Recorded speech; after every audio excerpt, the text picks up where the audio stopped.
So it has come to my attention that somebody has been talking about me behind my back and saying that they don't like the way that I teach things.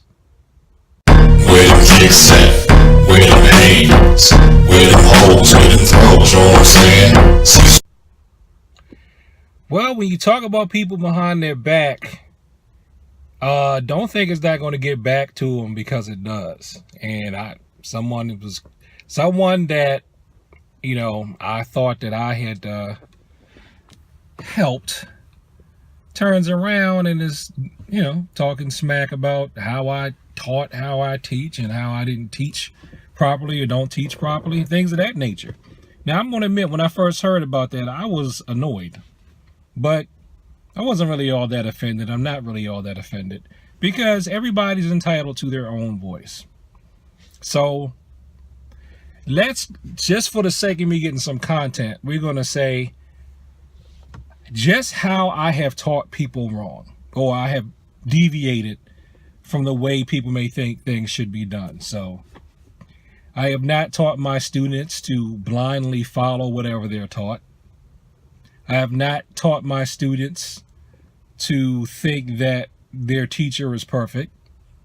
I have not taught my students to think that there is only one style that will fix everything they need to know. I have not taught my students to only look at their style and don't value any other styles at all. I have not taught my students to think that they can punch and kick all the time, everywhere, in every type of combative situation, and that will solve everything. I'm paraphrasing somebody else there. Those of you who have a wide YouTube repertoire, you know who I paraphrase there. I have not taught my students to think that the only people who can create styles are from the East. I have not taught my students to think that there shouldn't come a point in time where, if they feel like it, they could go off and create their own system. I have not charged my students fees to test. I will not charge my students fees to test until I have a storefront and I have to keep the lights on. Well, with one exception. There was only one time I charged somebody something. So, what else have I not taught my students? I have not made my students hold stances for long periods of time that could end up damaging their knees. I have not made my students buy into dogma. So,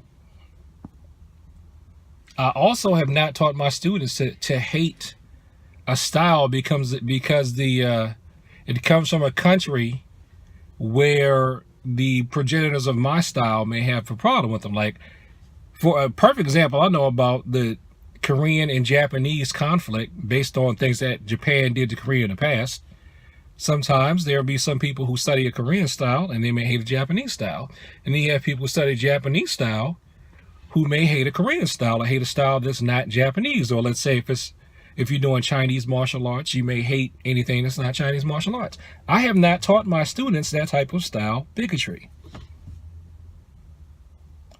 So there's a lot of things that I haven't taught my students. I have taught them good technique. And I have taught them to try to move more naturally. Now, the thing is, and this is not me skating on ownership, because I feel this way myself as other people's students. If there is something that a student should know, they should have known it by now, and they don't, it's probably because the student hasn't been practicing it. Just like with me, there are things in the martial arts. If it's something that I don't know or I can't do, that's solely on me. It's not like I wasn't shown a lot of different things. Now, if I flat out wasn't shown it, that's one thing. But if it's something that I've been shown and should have known, and I've repeatedly done it, and then I don't, that's on me. But you know what? Having said that, there is one more thing I have not taught my students. I have not taught my students to think that they need to be perfect. I may try to push them to do their best, but I have not taught them that they should be perfect. Because nobody is. And since nobody is, that's why I really can't get but so bent out of shape because somebody's talking smack about me behind my back and probably didn't think it would get back to me. Or maybe he did think it would get back to me, and that's just how he wanted to roll. Whatever, however, all I can say is thanks for the hate that I'm going to turn into love and put into a YouTube video. So thanks for watching this video. Like, comment, and subscribe. And share this with people who like to talk about the martial arts. Peace.